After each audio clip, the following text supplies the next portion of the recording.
In our last lecture, we have described the concept better called as supply, law of supply we have studied. And as I said, that the law was introduced by Professor Alfred Marshall. In this law, Professor Alfred Marshall has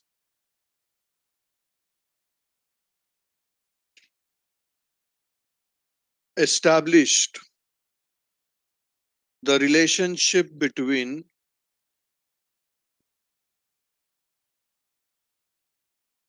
price of the product and quantity supplied of the product. Here, in fact, if we observe that he said that there exists direct relationship between price and quantity supplied. And उसके बाद में हमने supply को जो देखा था, it was sloping upward from left to right, indicating positive slope. This is very important that there is positive sloping supply curve. Now, in our lecture today, we are going to describe exceptions to the law of supply. We'll be studying is exceptions to the law of supply. तो अपने पास अभी question ये है कि भाई exceptions है क्या? What are exceptions? We can say exceptions are some products, some situations, and some people on which law does not apply. The situations, the people, the commodities on which the law does not apply. अपना law बोलता है price बढ़ेगा, supply बढ़ेगा, price कम होगा, supply कम हो जाएगा. This is what is said into the law. But exception में ये काम नहीं करेगा. एक्सेप्शन के अंदर ये काम नहीं करेगा. एक्सेप्शन में प्राइस बढ़ेगा, सप्लाई कम होगा, प्राइस कम होगा, सप्लाई बढ़ेगा, ऐसे पॉसिबिलिटी हो सकता है इन exception.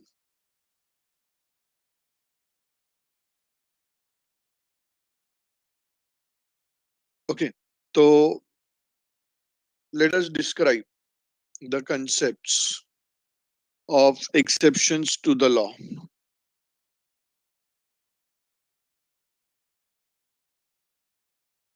The first exception to the law is labor. Labor बोल दिया तो we can say एक human factor होता है जो काम करता है. और ये जो फैक्टर है ये हमेशा has desire to earn more. Labor will have a desire to earn more. But after some time, he will work less. After some time, he will work less because he wants leisure. Leisure बोल दिया मतलब free time. Leisure बोल दिया मतलब free time. He wants leisure. He requires leisure. He wants free time. What does that mean? Leisure, free time. Because human being is a social animal. Social animal. He wants to spend time with his friends, families, etc. तो एक point के बाद में ये काम करना कम कर देगा. तो let us try to understand it with help of an example. से ये जो लेबर है इसका टारगेट है, क्या टारगेट है? ही wants to earn ₹120 per day. He wants to earn ₹120 per day. Now, wage rate उसका जो है, suppose he was getting ₹6 per hour, for example. He was getting ₹6 per hour. He was working for 8 hours. He was working for 8 hours. तो उसने कितना कमाया? He earned ₹48. He earned ₹48. Now, उसका veg rate बढ़ गया. उसका वेज रेट बढ़ गया 8. तो he's worked more. He started working for 9 hours. तो अभी उसको ₹72 वेजेस मिलेगा. 9 8 72. अभी यहाँ पे देखो ₹6 से ₹8 हो गया. कहना इससे वेजेस बढ़ गया, वेज रेट बढ़ गया, तो लेबर ने अपना सप्लाई भी बढ़ा दिया. वेज रेट बढ़ गया, सप्लाई बढ़ गया. डायरेक्ट रिलेशनशिप है. अभी वेज रेट और बढ़ गया, ₹10 हो गया. He started working for 12 hours and he earned his target income of 120 per day. उसको उसका टारगेट इनकम मिल गया. वेज रेट बढ़ गया, लेबर सप्लाई भी बढ़ गया. Now there is direct relationship. और वेज रेट बढ़ गया ₹12. तभी ये 120 अर्न करने के लिए he wants to earn 120, right? तो he will work only for 10 hours, so he gets 120. तो यहाँ पे आप देखो वेज रेट बढ़ गया मगर लेबर सप्लाई कम हो गया. वेज रेट बढ़ गया, लेबर सप्लाई कम हो गया. तो देयर इज इनवर्स रिलेशनशिप. और वेज रेट बढ़ गया ₹15 पर आवर. तो to earn ₹120 he will work only for 8 hours and he will earn ₹120. Wage rate बढ़ गया, लेबर सप्लाई कम हो गया. So there is inverse relationship. There is inverse relationship. तो ये इनवर्स रिलेशनशिप क्यों जनरेट हो गया, कोई बताएगा? मैंने उसका लॉजिक आपको बताया था कि ये इनवर्स रिलेशनशिप आगे जाके इनवर्स रिलेशनशिप क्यों जनरेट हो गया. कोई बताएगा मुझको प्लीज? पढ़ाई के लिए मेहनत तो सब करते हैं, लेकिन स्मार्ट स्टडी कौन करता है? प्री एग्जाम ऐप के साथ बनाइए अपनी तैयारी super smart. Pre exam app देता है वाइड रेंज के एग्जाम्स की तैयारी, जैसे JEE, NEET, CAT, CA foundation, CS CSEET, banking, railway, SSC, MBA entrance, SYJC, com, TYB com और भी बहुत कुछ. Chapter wise tests and mock tests, detailed performance analysis, और अब तैयारी होगी एकदम परफेक्ट. कहीं भी कभी भी पढ़ाई करें. और एक विशाल क्वेश्चन बैंक आपकी तैयारी को बनाए आसान. इंस्टेंट इवैल्यूएशन से तुरंत जानिए अपनी परफॉर्मेंस और पाएं पर्सनलाइज्ड फीडबैक. तो अब देरी किस बात की? प्री एग्जाम ऐप डाउनलोड करें और अपने नाम से रजिस्टर्ड करें और एक विशाल क्वेश्चन बैंक बिल्कुल फ्री और अपनी सफलता की कहानी लिखें. लिंक डिस्क्रिप्शन में है. प्री एग्जाम ऐप स्मार्ट तैयारी का साथी. कोई रीजन बताओ उसका मुझको. 120 का टारगेट अचीव करना था, but now he wants free time. Very correct Shetty, बहुत करेक्ट आंसर दिया. He will require free time now. ऐसा नहीं है ना कि अभी उसका वेज रेट और बढ़ते जाएगा तो 24 घंटा काम करेगा. He will always desire to have some leisure.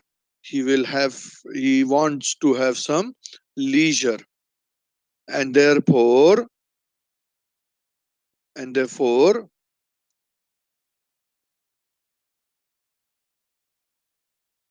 he will always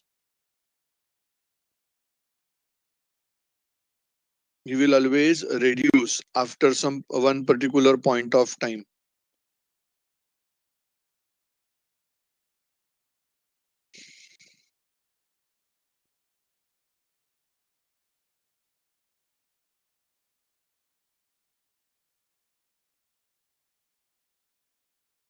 Vikas sir मेरे फोन पे कॉल आएगा, देखो, hold on a minute.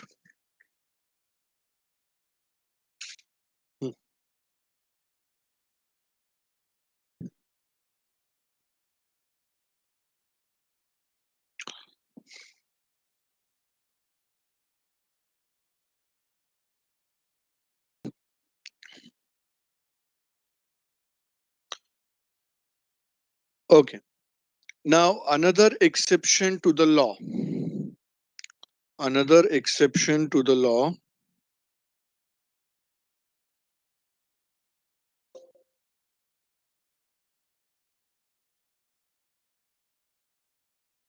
is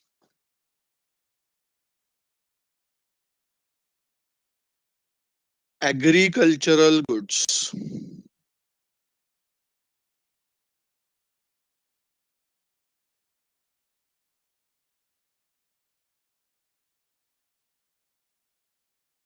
agricultural goods. अभी एग्रीकल्चरल गुड्स क्या होते हैं? The goods which are produced in the agricultural sector. And ऐसे बताया गया that law of supply does not apply for agricultural goods. Why? Why does the law does not apply to the agricultural goods? Because they are produced in a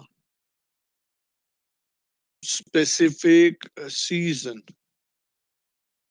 As they are produced in a specific season, they are not applicable to law of supply. अभी आज जैसे say for example,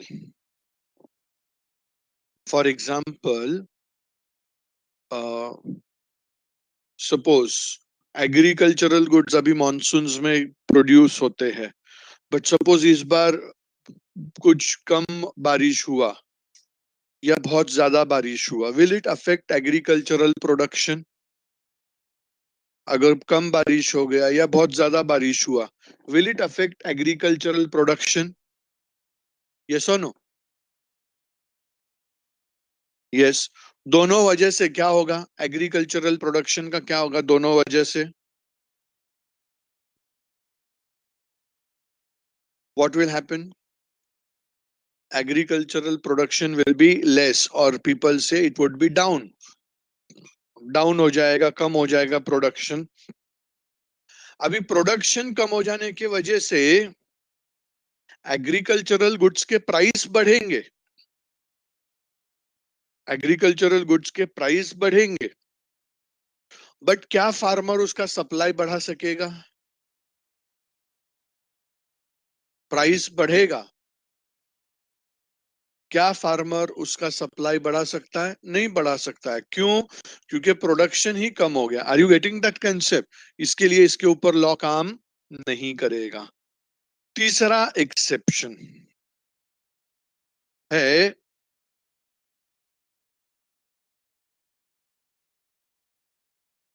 perishable goods.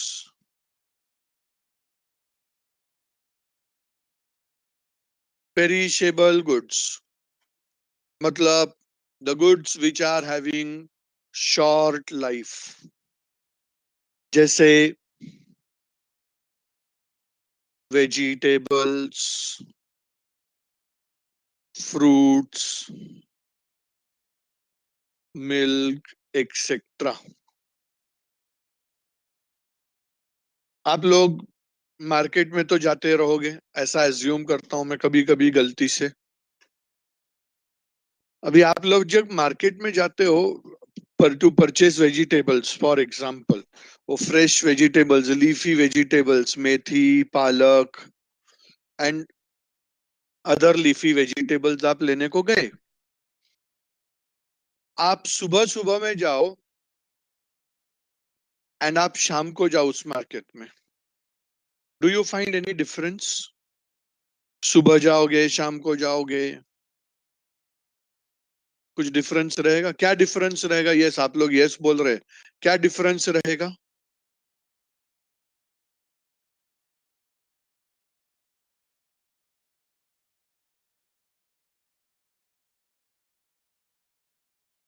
Main difference would be of price, right? सुबह में आपको एकदम fresh रहेगा वो vegetable, सब वो जो बोलते हैं ना ताजा, एकदम ताजा रहेगा वेजिटेबल, फार्म से आया हुआ. सेलर आपके पास क्या चार्ज करेगा? सेलर आपको सुबह सुबह में आप जाओगे तो शाम को सुबह वो आपके पास फ्रेश वेजिटेबल्स है, इसके वजह से he will charge you hire price.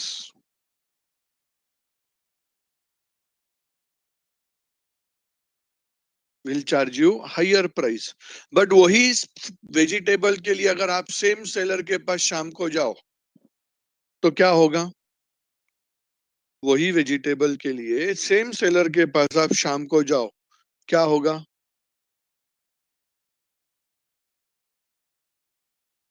वो एक तो फ्रेश नहीं रहेगा और वो आपको कम प्राइस पे दे देगा. He will supply more, the seller will be ready to sell more, sell at lower price, at lower price, क्योंकि उसको पता है. विकास सर, उसको बोलो कि डिटेल दे रहा है कि अनडिलीवरेबल है करके. वो उसको पता है कि ये पेरिशेबल प्रोडक्ट है, अगर वो कल तक रुका तो इतना पैसा भी नहीं मिलेगा. And he will supply more even at the lower price. Is that okay with all of you? Then fourth exception is rare goods. Rare goods, इसका मीनिंग कोई बताएगा मुझको? What are rare goods? जिसको हम एंटिक्स बोलते हैं, या तो फिर अपने पास कोई ओल्ड कॉइन्स रहेंगे, स्टैम्प्स रहेंगे,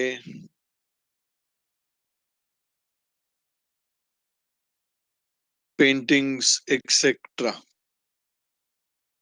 Diamond is not rare. Some specific diamonds are rare. Antiques है, gold coins, old coins, stamps, painting, etc., etc.